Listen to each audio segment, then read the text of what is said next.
Hello everyone and welcome back to The Legend of Zelda, Phantom Hourglass. In the last episode we completed the Isle of Gust and we obtained another spirit for our collection, and to work out where the first spirit is, the final spirit is, we'll need to make a trip back to the Temple of the Ocean King. But first we've got something to do, and it's something that only happens at certain times. And I actually can't remember what time my Wii U is set to, so let's go into the settings. Well, it's saying it's 9 PM, which is accurate. But that's not actually what we actually want. It's a weekday at the moment. It is Wednesday the 24th of April.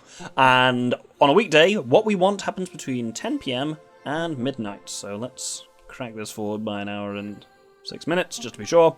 The DS's clock reads from the Wii U's clock. So with that, we can head back to Phantom Hourglass. And yet, what I wanted to happen has not happened. I'm going to warp around a little bit and just check some stuff. Another bastard's entirely disappeared. I'm looking for Beetle, but he's gone.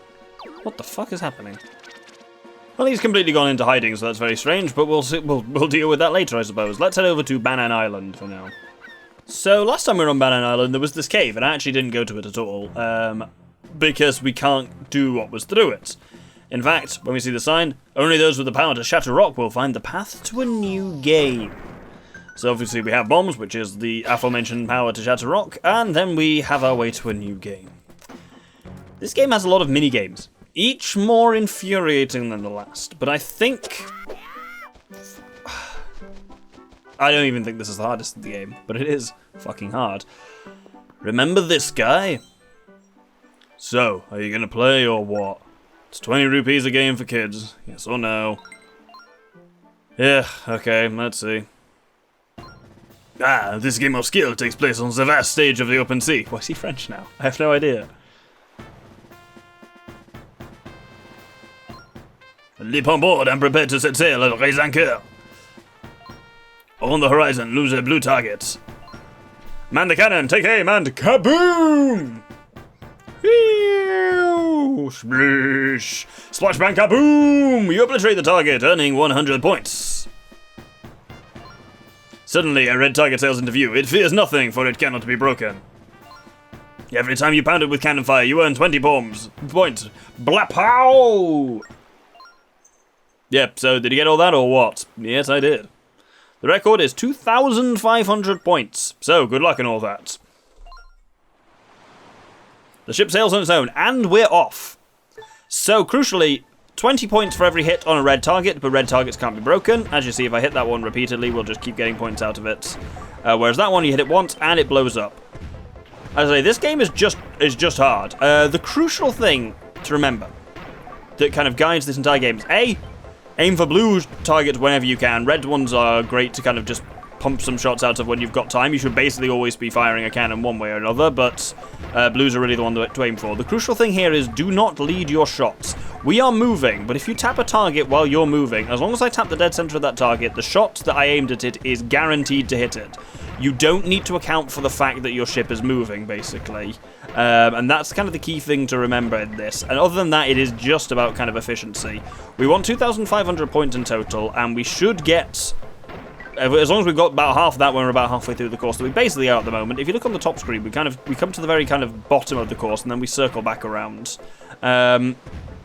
I think the absolute all-time record you can get on this is something like 3,500, and I've seen it done, and it's fucking impressive. So here's the only bit where you might need to lead your shots a little bit, is because some of these targets are moving up and down, and obviously, if they are... Your shot will always hit exactly where you touched when the shot was fired. Here we should actually be fine, I think, yeah. That's the kind of trick. I remember when I was first kind of doing this as a kid, and frankly when I was planning out this Let's Play, I was trying to lead my shots and be all clever, and it doesn't work. What you just need to do is repeatedly, I'm just going bam, bam, bam, bam, bam, bam, bam, bam, and constantly tapping what would be dead center on each target, and then the shots either hit or they don't. But most of the time they do. Certainly enough for 2,800, which is more than the 2,500 we needed. And hold there. What? 2,840 points? That's unheard of. You get a prize for cannon accidents. Pick a chest to claim it. The picking of the chest is completely irrelevant. It's always the same thing, which is a bomb bag, which now carries more bombs. You can check the collection screen. 20 bombs now, which is great. You beat your record. Way to go, or whatever. You qualify for this bonus prize. Take it. Which is 20 quid. So we get I get my cash back for playing it. That's pretty cool. So, with that, we've done with Salvatore, so we've got a few more things to do. I'm going to go out to the sea and see if what I changed the clock for has happened yet. Well, Beedle's definitely not here, but neither is his replacement. Very strange. Well, in that case, I'm just going to do my own stuff. Maybe he turns up. Let's do the X-Warp, and that will take me to Murkay Island. I'm going to head south to Astrid's house on the Isle of Ember. Oh, I'm an idiot. I meant to show the old Wayfarer my ship while I was on that previous island. Well, let's do the Isle of Ember stuff first, and then I'll head back up north anyway. If we talk to Astrid, she says, "Has fate clouded your true course, Doctor? Well then, I will foresee where you must go next." This is her, like, fortune-telling ability, and you don't need it a lot, but it is handy for one reason. I see it now, your future. I see it shall speak, listen with your hearts. You've rescued the Spirit of Wisdom. Please take this, Doctor. And she gives us a Wisdom Gem, which is nice. You can increase the power of the spirits with those, aiding your journey. You must head to the Temple of the Ocean King. Yes, we knew this.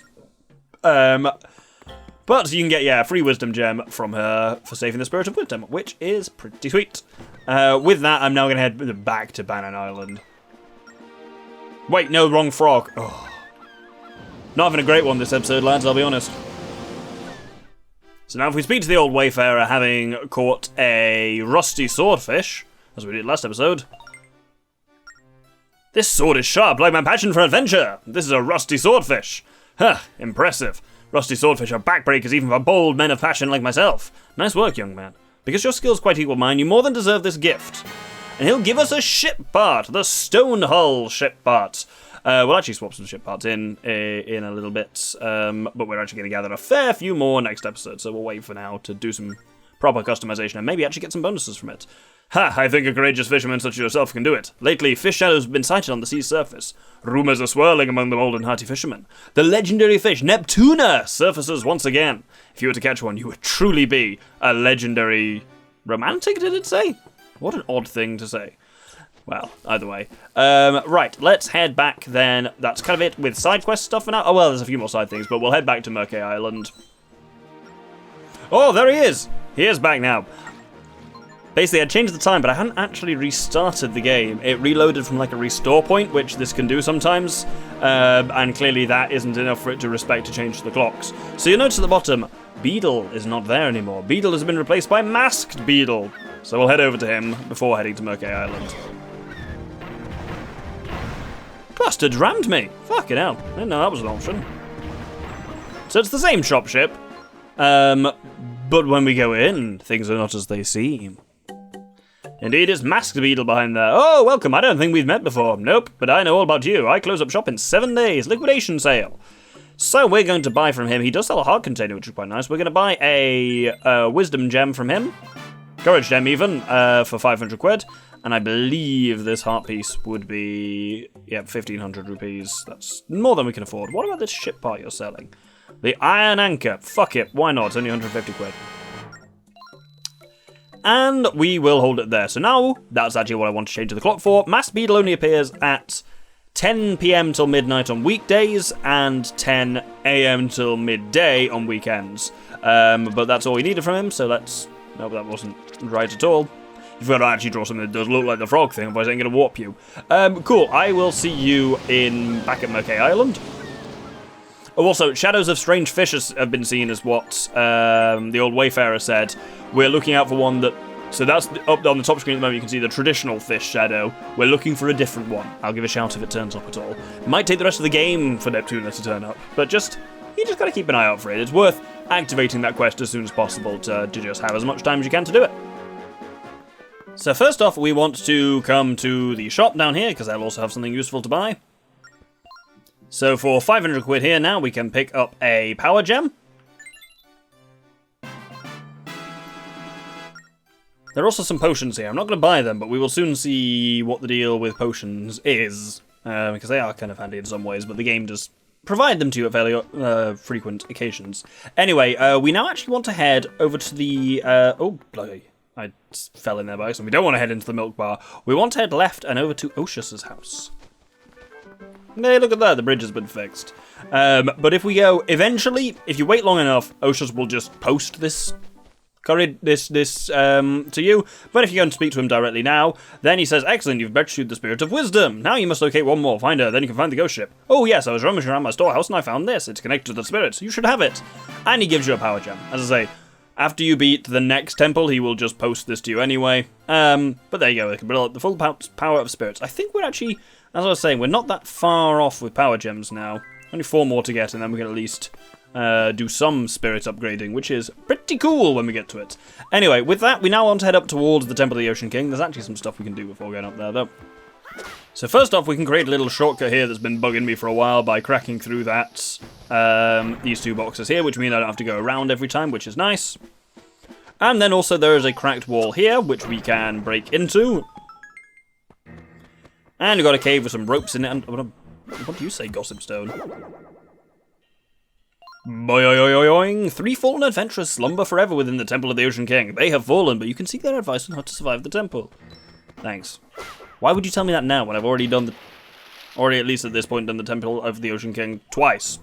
Very strange. Anyway, there's a little eyeball thing on the wall that we can't do anything with for now, but the chest gives us a power gem. We get power gems pretty rapidly now, as I say. We'll have 10 before too long, which is pretty sweet. Right, with that, let's head into the Temple of the Ocean King. And we spin the hourglass with all 12 minutes in it. Do you remember me saying, when I was talking about the very beginning of this series, saying there's something people really fucking hate about it? It's the Temple of the Ocean King. You do the Temple of the Ocean King repeatedly over the course of the game. And you think, oh no, surely you'll get through to the new stuff. It'll just be, you don't have to do all the same stuff again. Nope, you absolutely have to go through all the floors from the top. The only difference is, here, for example, you notice I can go straight here. I can press that button, I've gone through a little shortcut at the top, having got bombs already, and then it means I can just go straight up, grab this key here, and then, having got the key, I can just go straight down to the next floor. But I still have to do these floors. It's really annoying is what it is. Ow, punching the microphone again. Yeah, the repeated Temple of the Ocean King, and every time you go slightly deeper, but it means you're also having to do a shit ton more backtracking, is the thing that people hate about this game the most. Right, I'm going to hit this switch there first. Lure that phantom out.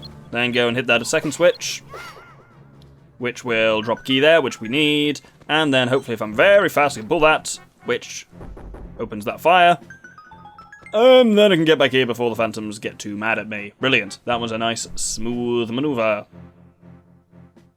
Now with him back in position, I'm going to run down here. Wait here for him to turn around. Oh no, he just goes around that way first, that's fine. Right. I should now just be able to just go and grab the key. You don't have to do... Oh no, it's the next floor. You have to do the thing with binning the phantom anyway. I've bamboozled myself. Oh no, yeah, here it's a boomerang.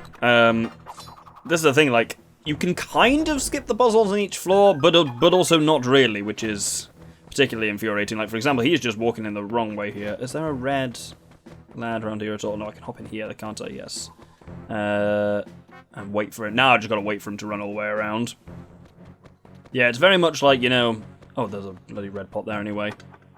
Yeah, it's like, imagine the Wind Waker, except if, you know, the Forsaken Fortress was bafflingly 5 times longer than any other dungeon in the game, and you had to do it over and over and over again. It's like, you know what people love? Stressful stealth stuff and backtracking. Let's combine the two. And that's really how the Temple of the Ocean King does work. It is shit. There's no way around it. It's a lot of grueling backtracking, and frankly, even the new stuff in the Temple of the Ocean King, which you get to each floor, isn't exactly amazing. But it is there, and I don't think, like many people do, it doesn't ruin the game for me in any way.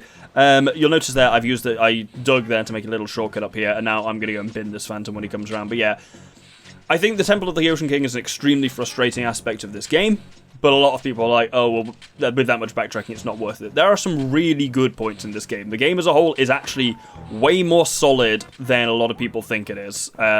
And a lot of people dismiss it because of the Temple of the Ocean King, which I don't get, personally, but I do understand it. So there is that. Anyway, from here we can grab a force gem, and I'm going to go and return this one, and then from this it's basically the same. There's just one little thing I want to show off before then. Up here, there is a cracked wall with a golden jug behind it. Can't remember if we've actually shown off golden jugs before, but if I haven't, it has 30 seconds in it, which is something, I suppose. With that, I am just going to cut to this being open, because this is all exactly the same as it was last time now. Right, with that floor done, we can actually get to... So this is a rest floor, and this had this door on it. We've made it to the door. It's the Spirit of Wisdom's turn this time. Oh, leave this to me. This is the Door of Wisdom. I will use my powers to open it. Are you ready? Then tap the door.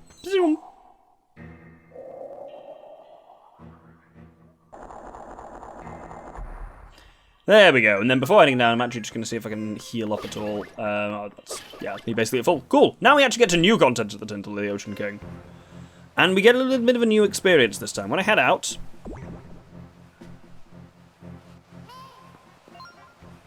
Ew, eyeball monsters!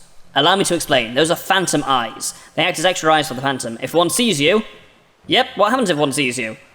The phantoms will find you, and then it only gets worse, so be cautious. However, unlike the phantoms, these creatures can be defeated. Find them on the map.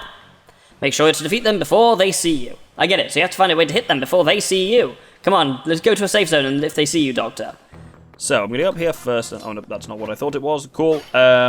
We've got various wind traps on here that stop me from doing a lot of useful stuff. But from this position here, for example, we can hit that phantom eye. And if we hit that switch... I said if we hit that switch...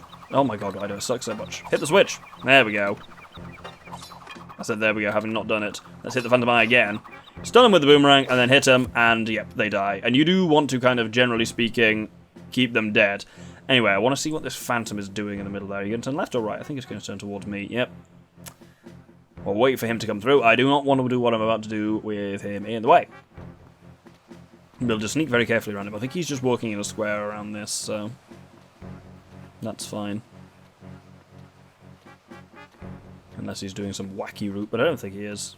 As long as he turns left here, we'll know where we're at. You can see the phantom eyes moving as well, which is... slightly problematic. Yeah, he's just doing a square around this, so let's actually just draw that on for future reference. It'll make my life easier. Right, let's wait here. And this phantom eye seems to be going left and right. Not entirely left and right, though. Oh, shit. Right, we'll arm the boomerang and wait for him here to pop up. And wallop! Cool, he's stunned, and then we kill him. Brilliant. And then from there, we can head to this safe zone here. Oh!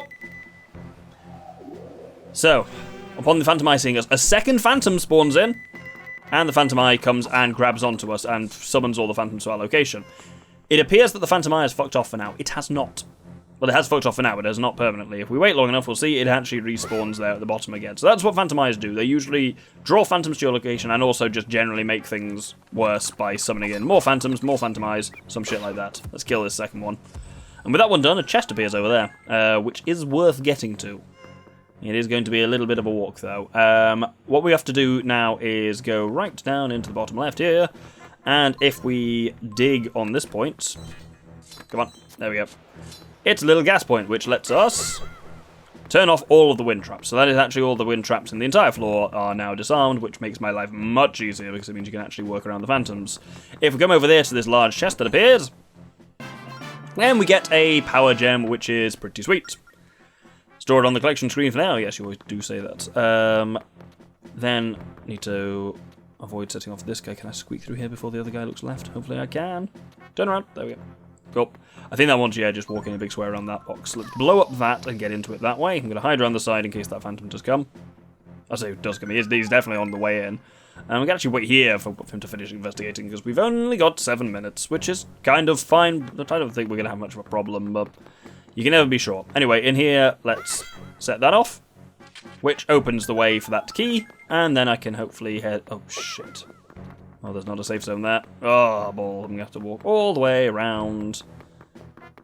And yes, I want to draw on as well. This one does that route.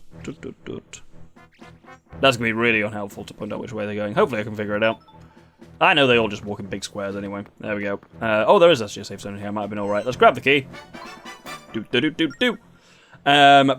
And let's see what this ghost has got to say. Use your items wisely to earn more time. If you come through here again, talk to me. I will teach you something valuable for stopping by.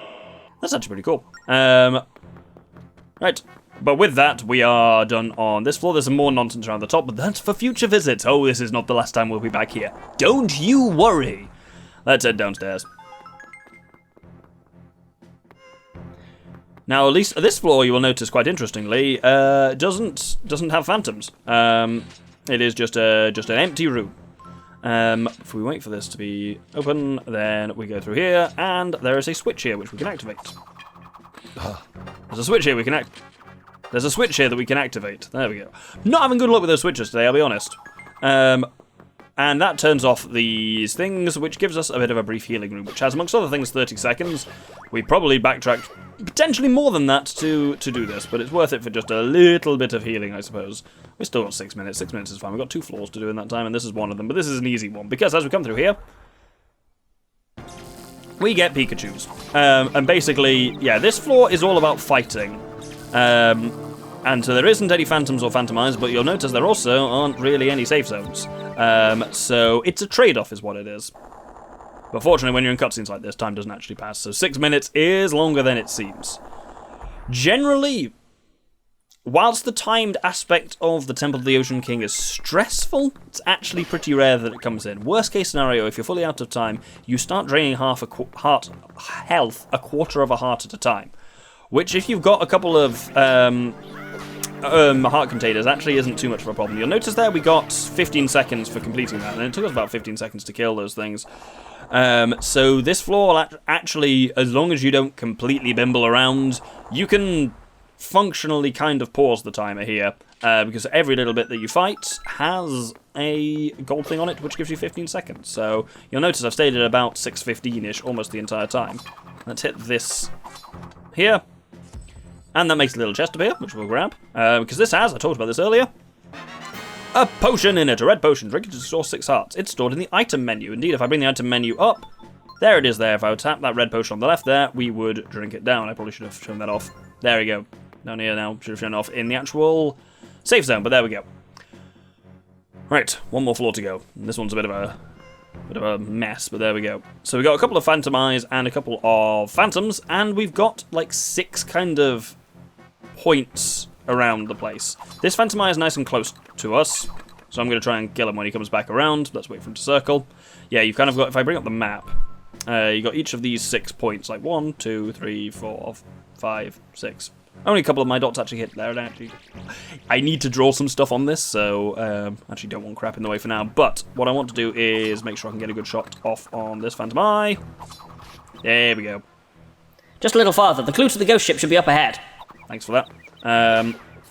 Kill him, and oh no, I have you now. Let's just hide from them, and we have a tablet here. Before you lies the second tablet governing the crest. 2. This is important. We're going to hide here from the phantom at least, and we're going to run around here. Because here we have another tablet. There are 4 stone tablets that govern the crest. Thanks for that. This one here has spikes in front of it. We can lower them down by hitting that switch. And then if we head here, we can check this tablet, and it says, before you lies the 4th tablet governing the crest. 4. Now there's this switch to the left that I want to hit, but there is also a phantom in the way, so I'm just going to wait for him to skedaddle away. Row behind, and hit this. This turns off that wind switch, and I can head here. This is the door we need to go to, but we need to, if you try and activate it, in a single stroke, draw the sacred crest to reveal a new path. We know that you've got 2 over here. Nope, single stroke, 4. You gotta look at all the tablets, really, to figure this out. But there is an amusing thing, which is, if you already know this, I'm gonna try and get this phantom eye before it gets me. Whoop! Yeah! Oh shit! There's an actual phantom there! Fuck! I have you now! So that, lowering the eye actually brought that up, but now unfortunately we are being chased a little bit by a phantom. By a little bit, I mean absolutely 100%, so I'm gonna go and hide back here. But we got the eyes out of the way. When if either of those eyes see you, they spawn an additional phantom and an additional phantom eye, which is really annoying. Don't want that to happen, but that's fine. That guy, oh, he's gonna turn around and look at me again now, isn't he? Oh no, he's returned to his rounds over there. I think he's doing a lap of the whole area on the outside, and then the other guy's going the other way around on the inside. But yes, if you have done this before, and this is handy for repeat visits, and you know the order of these things, you don't have to check them. They're always in exactly the same order. This is 3, and believe me, we can infer that that's number 1. Except there's the ones in the middle. So, you know what? I'm going to be good, and I'm going to show everything off as if I was a naive fool. I'm going to grab 30 seconds from that. If we check this one, it says, "Before you lies the cursed tablet. It brings ruin upon all those who gaze on it." So that spawns another Phantom Eye up there. And another Phantom Eye. Good lord. But, as I say, we can infer from that there is one more tablet left up there, which is number 1. It just says, "This is the first tablet governing the crest. Where you to check it." But I'm going to press this, which now opens that up, and we got to draw the thing on this. So we got to follow the shape of those, which is 1, 2, 3, 4, and back. It's an hourglass. It's the thing from the thing. And this takes us to where we actually need to go. Then it takes us to a restful 5 minutes 38 left of our 12. So we used like only just more than half our time. We have got quite a lot. And you get to this. Press the sacred crest against the sea chart to transfer it. The Temple of Courage will open to the holder of the Sun Key. This is one of the cruelest puzzles in the game. Genuinely. A lot of people struggle to figure this one out. Look at the top and look at the bottom screen. Look at them very carefully. You know what? For extra bonus points, I'm actually going to rotate the screens. So look at that. Wow, Doctor, you figured out what it meant by pressing them together. Doctor, go back to the previous one and pause to demonstrate what actually happened there. So you'll notice that the upper map is actually a mirror image of the lower map. The way you do this on a DS, the way you actually figure out this puzzle, is you have to press one of those against the other to transfer the emblem correctly. You kind of line up the maps the right way. The way you do that is by closing the DS and reopening it. It is baffling to a lot of people that that's even a function that the game is able to recognize. It's quite cool, but it takes a while. On a Wii U, that's a lot harder to do, but turns out, yeah, if you pause, like you pause by pressing the home menu as I did there and then unpause, that counts as doing it. So unfortunately, when I swapped my screens, that triggered it there. But anyway, back to the present. You figured out what it meant by pressing them together. So you'll see on the kind of top screen there, it's done a little imprint of the crest of courage on there. The crest is here, but that's in the middle of the sea. Is there a key? I hate to say it, but maybe we should ask Linebeck what he thinks. Indeed we should, but that's a way out of the temple, and I think we are going to end the episode there. I don't know if it's been 20 minutes or whether it's been more, but frankly, ending the episode once you're finished in the Temple of the Feckin' Ocean King is always handy. So I will join you next time when we are going to investigate quite how we're going to see what's there at that crest. That was a really weird sentence, but you know what I'm getting at. Hope you'll join me then. Thank you very much, and good day.